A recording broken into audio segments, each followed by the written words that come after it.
Friends, तो आज हम बात करने जा रहे हैं कि एक सेल जो है वो डिवाइड क्यों करना चाहती है। ठीक है ना। सेल के अंदर कह रहे हैं ऐसी क्या मजबूरी आ गई कि उसे डिवाइड करना पड़ा ना। तो इसके लिए बेसिकली हमें दो कंसेप्ट यहाँ पे बहुत इम्पोर्टेंट हैं जिसे हमें जान लेना बहुत ज़रूरी है। ठीक है ना। जैसे देखिए, जैसे जब सेल के अंदर ग्रोथ की बेसिकली हम बात करते हैं, मतलब सेल के ग्रोथ की बात कर रहे होते हैं, तो वहाँ पे हम ऐसा मानते हैं ना कि सेल के साइटोप्लाज्म का जो साइज है, साइटोप्लाज्मिक साइज जो है वो क्या हो रहा है, बढ़ रहा है। ठीक है ना। तो जैसे मान लीजिए कोई एक ऑर्डिनरी सेल है, ठीक है ना। तो पूरे सेल का जो वॉल्यूम है ना, पूरे सेल का जो वॉल्यूम है उसे हम कह रहे हैं वॉल्यूम ऑफ सेल। ठीक है ना। और दूसरा जो वॉल्यूम होगा वो किसका वॉल्यूम होगा, न्यूक्लियस का वॉल्यूम। ठीक है ना, जिसको हम वॉल्यूम ऑफ न्यूक्लियस बोल रहे हैं। और ये कह रहे हैं कि हमारा जो बीच में ये वाला एरिया बचेगा इसको हम क्या बोलेंगे, वॉल्यूम ऑफ साइटोप्लाज्म। तो हमारे पास बेसिकली कह रहे हैं तीन टाइप के वॉल्यूम दिख रहे हैं ना। एक पूरे सेल का वॉल्यूम है, दूसरा कह रहे हैं न्यूक्लियस का वॉल्यूम है। ठीक है ना। तो पूरे सेल के वॉल्यूम से अगर आप न्यूक्लियस के वॉल्यूम को हटा देते हैं तो आपको जो वॉल्यूम मिलेगा वो किसका वॉल्यूम मिलेगा, साइटोप्लाज्म का। ठीक है ना। अब हमें ये पता है कि साइटोप्लाज्म के अंदर बेसिकली मेटाबॉलिज्म चल रहा होता है। साइटोप्लाज्म के अंदर बेसिकली क्या चल रहा है, मेटाबॉलिज्म। ठीक है ना। तो जो ये मेटाबॉलिक एक्टिविटी है, इस मेटाबॉलिक एक्टिविटी को कंट्रोल कौन करता है, इसको कंट्रोल कौन करता है, तो कंट्रोलर है न्यूक्लियस। ठीक है। न्यूक्लियस मेटाबॉलिज्म को कंट्रोल करता है। और मेटाबॉलिज्म कहाँ चलता है, सेल के साइटोप्लाज्म में। मतलब cytoplasmic activity basically is controlled by the nucleus. ठीक है ना। और जब एक सेल के अंदर कह रहे हैं कि जब ग्रोथ होता है तो उसमें कुछ चेंजेस आते हैं, उसी को हम थोड़ा सा देखने की कोशिश कर रहे हैं। जैसे कह रहे हैं कि अगर हम यहाँ पे हम अगर साइटोप्लाज्म के वॉल्यूम के बारे में बात करने की कोशिश करें, ठीक है ना, तो हम पूरे सेल के वॉल्यूम से अगर हम न्यूक्लियस का वॉल्यूम कह रहे हैं कि माइनस कर दें, ठीक है ना, तो वो हमें क्या मिल जाएगा, मतलब पूरे सेल के वॉल्यूम से अगर आप न्यूक्लियस को हटा देते हैं, ठीक है ना, तो आपको यहाँ पे साइटोप्लाज्म का वॉल्यूम मिल जाएगा। अब यहाँ पे एक टर्म डिफाइन होता है जिसको हम लोग न्यूक्लियोसाइटोप्लाज्मिक रेशियो या इसी को हम लोग कैरियोप्लाज्मिक इंडेक्स या इसी को हम क्या बोल सकते हैं, पावर ऑफ न्यूक्लियस। तो ये बेसिकली कैरियोप्लाज्मिक इंडेक्स का क्या मतलब है, उसको थोड़ा सा समझने की कोशिश करते हैं। ठीक है ना। देखिए, जैसे यहाँ पे कैरियन का मतलब होता है related to nucleus and plasmic related to cytoplasm. ठीक है ना। कैरियोसाइटोप्लाज्मिक, यहाँ पे लिख रहे हैं कि वॉल्यूम ऑफ न्यूक्लियस का volume and volume of cytoplasm.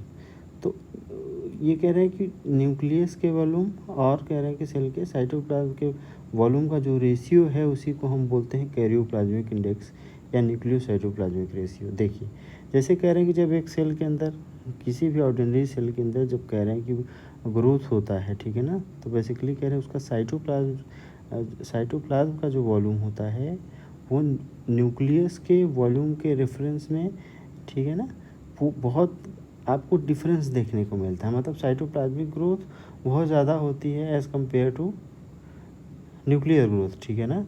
तो जैसे जैसे कह रहे हैं साइटोप्लाज्म फैलता, मतलब साइटोप्लाज्म कह रहे हैं कि एक्सपेंड करता जाएगा, वैसे वैसे क्या बोलते हैं कि न्यूक्लियस का पावर साइटोप्लाज्म के ऊपर से क्या होता चला जाता है, घटता चला जाएगा। ठीक है ना। फिर लिख रहे हैं कि for reestablishment of the power of nucleus और सेल डिवाइड। तो उसी कह रहे हैं कि उसी पावर को रीस्टेब्लिश करने के लिए, ठीक है ना, अगर कह रहे हैं कि एक बड़ी सेल को आप दो छोटे छोटे सेल में अगर डिवाइड कर देते हैं, ठीक है ना, तो दोनों को अपना अपना न्यूक्लियस मिल जाएगा। ठीक है। तो दोनों अपने साइटोप्लाज्मिक एक्टिविटी को, ठीक है ना, अच्छे तरीके से क्या कर सकेंगे, कंट्रोल कर सकेंगे। ठीक है ना। देखिए, तो कह रहे हैं कि basically the cytoplasmic activity such that metabolism is control. तो ये बात हमने बता दी आपको। ठीक है ना, कि मेटाबॉलिज्म को कंट्रोल कौन करता है, nucleus. As a cell growth there cytoplasm goes much apart from nucleus. जैसे जैसे कह रहे हैं कि सेल के अंदर ग्रोथ होगा, वैसे वैसे न्यूक्लियस से साइटोप्लाज्म का जो डिस्टेंस है वो लगातार क्या होता चला जाएगा, बढ़ता चला जाएगा। ठीक है ना, वो तो बढ़ता चला जाएगा, मतलब हम क्या बोल सकते हैं, power of nucleus. Power of nucleus कहाँ, उसके साइटोप्लाज्म से। साइटोप्लाज्म से क्या होता चला जाएगा, घटता चला जाएगा। ठीक है ना, तो इसी पावर को दोबारा से कह रहे हैं कि इस्टेब्लिश करने के लिए सेल क्या करती है, डिवाइड करती है। ठीक है ना, देखिए अब हम क्या बोल रहे हैं कि जो न्यूक्लियस का जो वॉल्यूम होता है वो लगभग क्या होता है, फिक्स होता है। बहुत ज़्यादा कह रहे हैं कि न्यूक्लियस के वॉल्यूम में बहुत बड़ा कोई चेंज आता नहीं है। ठीक है ना, अब अगर कह रहे हैं कि साइटोप्लाज्म का जो वॉल्यूम है वो लगातार कह रहे हैं बढ़ रहा है। ठीक है ना, और ये वैल्यू अगर कह रहे हैं कि अगर ये फिक्स है, लगभग क्या है, ये फिक्स है, तो हम कह रहे हैं कि अगर जो साइटोप्लाज्म का जो वॉल्यूम है वो बढ़ रहा है, देखिए ऐसे समझिए इसको, karyoplasmic index is equals to volume of nucleus upon volume of cell minus volume of nucleus. ठीक है ना, तो ये कह रहे हैं कि ये क्या है, बेसिकली ये कह रहे हैं साइटोप्लाज्म है। ये क्या है, साइटोप्लाज्म है, और साइटोप्लाज्म लगातार बढ़ रहा है, और ये वैल्यू कह रहे हैं फिक्स है। ठीक है ना, तो ये कैरियोप्लाज्मिक इंडेक्स को फिर क्या होना पड़ेगा, घटना पड़ेगा, क्योंकि एक वैल्यू कह रहे हैं कि बढ़ रही है तो दूसरे को घटना पड़ेगा, तभी कह रहे हैं कि वो न्यूक्लियस का जो वॉल्यूम है, ठीक है ना, उसको हम क्या मान सकते हैं, लगभग फिक्स मान सकते हैं। ठीक है ना, तो हम क्या बोलेंगे कि जैसे जैसे कह रहे हैं कि सर जैसे जैसे मतलब साइटोप्लाज्म का एक एक्सपेंशन होगा, वैसे वैसे आपको क्या देखने को मिलेगा ना कि कैरियोप्लाज्मिक इंडेक्स जो है, कैरियोप्लाज्मिक इंडेक्स की वैल्यू जो है वो लगातार क्या होती चली जाएगी, घटती चली जाएगी। ठीक है ना, तो एक तो ये बात बताते हैं कि ड्यू टू डिस्टर्बेंस इन, देखिए यहाँ पे हमने लिख रखा है ना, due to disturbance in nucleocytoplasmic ratio और कैरियोप्लाज्मिक इंडेक्स। तो कैरियोप्लाज्मिक इंडेक्स की जो वैल्यू है वो क्या होती है, कम होती है। ठीक है ना, तो इसी कह रहे हैं कि ये कैरियोप्लाज्मिक इंडेक्स की जो वैल्यू घट रही है, या हम इसी को क्या बोल सकते हैं, न्यूक्लियस का पावर। वो न्यूक्लियस का पावर जो घट रहा है, उसी पावर को रीस्टेब्लिश करने के लिए सेल क्या करती है, डिवाइड करती है। तो पहली बात तो ये बोली कि दूसरा है areal growth versus volumetric growth. ठीक है ना, इसको थोड़ा सा समझने की कोशिश करते हैं। कह रहे हैं कि अगर एक सेल को हम थोड़ी देर के लिए स्फेरिकल बॉडी मानते हैं, ठीक है ना, तो जो कह रहे हैं कि जो स्फेयर होता है, जो स्फेयर है उसका कह रहे हैं कि जो एरिया होता है वो 4 पाई a², मतलब अगर ये ऐसे कह रहे हैं कि कोई ऐसे स्फेरिकल सेल है, ठीक है ना, तो इसका कह रहे हैं कि जो रेडियस है वो a है। ठीक है, तो ये कह रहे हैं कि जो स्फेयर का एरिया होता है 4 पाई a², ठीक है ना, और उसका जो वॉल्यूम होगा, ठीक है ना, उसको हम क्या बोलेंगे, 4/3 पाई a³। ठीक है ना, तो अब यहाँ पे क्या होगा, देखिए दो तरीके से ग्रोथ होगा, एक तो एरियल ग्रोथ होगा, एक एरियल ग्रोथ होगा, और दूसरा वॉल्यूमेट्रिक ग्रोथ।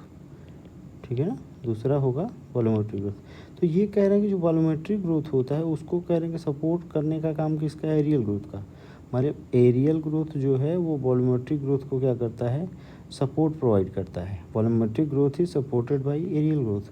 तो देखिए जैसे जैसे कह रहे हैं कि ग्रोथ होगा तो आपको क्या देखने को मिल रहा है, देखिए स्टार्टिंग में कह रहे हैं कि अगर हम रेडियस को, ठीक है, यूनिट मान रहे हैं, तो ये कह रहे हैं ये वैल्यू कितनी हो निकल के आएगी, 1। अगर यहाँ पे कह रहे हैं इसको 2 रखेंगे तो ये वैल्यू निकल के आएगी 4। अगर यहाँ 3 रखेंगे तो ये वैल्यू निकल के आएगी 9। अगर यहाँ 4 रखेंगे तो ये वैल्यू निकल के आएगी 16। ठीक है ना, अब यहाँ पे क्या होगा, यहाँ पे देखिए ये वैल्यू निकल के आएगी 1, ये वैल्यू निकल के आएगी 8, हाँ, और ये कितनी आएगी, ये 27, ये 64। तो आप देख रहे हैं कि जो वॉल्यूम के अंदर जो चेंज हो रहा है वो कह रहे हैं वो बड़ा चेंज हो रहा है। ठीक है ना, मतलब वॉल्यूम जो है वो बहुत तेज़ी से कह रहे हैं कि एक्सपेंड कर रहा है एज़ कम्पेयर टू एरिया। ठीक है ना, तो जो ये एरियल ग्रोथ है वो एक टाइम तक तो कह रहे हैं वॉल्यूमेट्रिक ग्रोथ को क्या करता है, सपोर्ट करता है।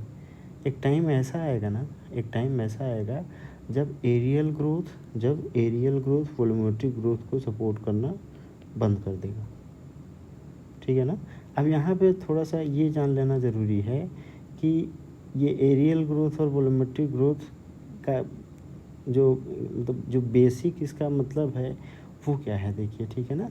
बेसिकली कह रहे हैं कि जो एक्सचेंज सरफेस होता है, किसी भी सेल का जो एक्सचेंज सरफेस होता है उसको कौन बनाता है, एरिया, ठीक है ना। वो तो कह रहे हैं कि आपका मेम्ब्रेन के थ्रू चीज़ें अंदर बाहर होंगी ना, जो एरिया है वो एक्सचेंज सरफेस बनाता है, ठीक है ना। और रॉ मटेरियल कह रहे हैं किसी भी सेल के अंदर, कह रहे हैं कि जो रॉ मटेरियल है वो सराउंडिंग से कह रहे हैं कि पास होके जाता है, मतलब सराउंडिंग से कह रहे हैं कि मान लीजिए ये कोई सेल है, ठीक है ना। तो इस सेल को कह रहे हैं जितना रॉ मटेरियल चाहिए, सब ज़रूरी नहीं है कि सब कुछ इसके पास प्रेजेंट हो, इसको कह रहे हैं सराउंडिंग से बहुत सारा मटेरियल क्या करना पड़ता है, ठीक है ना, इसको ट्रांसपोर्ट करना पड़ेगा। तो ये जो कह रहे हैं कि ये जो बाउंड्री है, इस बाउंड्री को कौन बना रहा है, इस बाउंड्री को कौन गवर्न कर रहा है, इस सेल का एरिया, ठीक है ना। तो जो एरिया है बेसिकली ये रिस्पॉन्सिबल है किसके लिए, वॉल्यूम में कह रहे हैं कि कितना चेंज होगा, वॉल्यूम कितना बढ़ेगा वो डिपेंड करेगा कि एरिया कितना है, ठीक है ना। तो इसीलिए बोल रहे हैं ना कि जो एरियल ग्रोथ है वो सपोर्ट करता है किसको, वॉल्यूमेट्रिक ग्रोथ को, ठीक है ना। तो एक पार्टिकुलर टाइम तक ये क्या कर सकता है, इसको सपोर्ट कर सकता है। फिर ऐसा कह रहे हैं एक टाइम आएगा ना जब एरियल ग्रोथ वॉल्यूमेट्रिक ग्रोथ को सपोर्ट करना बंद कर देगा, तो उस कंडीशन में फिर सेल क्या करती है, डिवाइड कर जाती है। तो सेल की डिवाइड करने का दो तरीका हो गया ना, एक तो कह रहे हैं कि एक कैरियोप्लाज्मिक इंडेक्स या न्यूक्लियोसाइटोप्लाज्मिक रेशियो की वैल्यू का जो डिस्टर्बेंस होता है उसकी वजह से सेल डिवाइड करती है, और दूसरा कह रहे हैं एरियल ग्रोथ जो है, ठीक है ना, वॉल्यूमेट्रिक ग्रोथ को एक टाइम तक सपोर्ट करता है, ठीक है ना। फिर एक ऐसा टाइम आएगा जब एरियल ग्रोथ वॉल्यूमेट्रिक ग्रोथ को सपोर्ट करना बंद कर देगा, ठीक है ना। जैसे कह रहे हैं वॉल्यूमेट्रिक ग्रोथ रुकेगा, ठीक है ना, वैसे सेल क्या करती है, डिवाइड कर जाती है। इस वीडियो में इतना ही, मिलते हैं नेक्स्ट वीडियो में जहां हम बेसिक बात करेंगे माइटोसिस के बारे में। Thank you so much.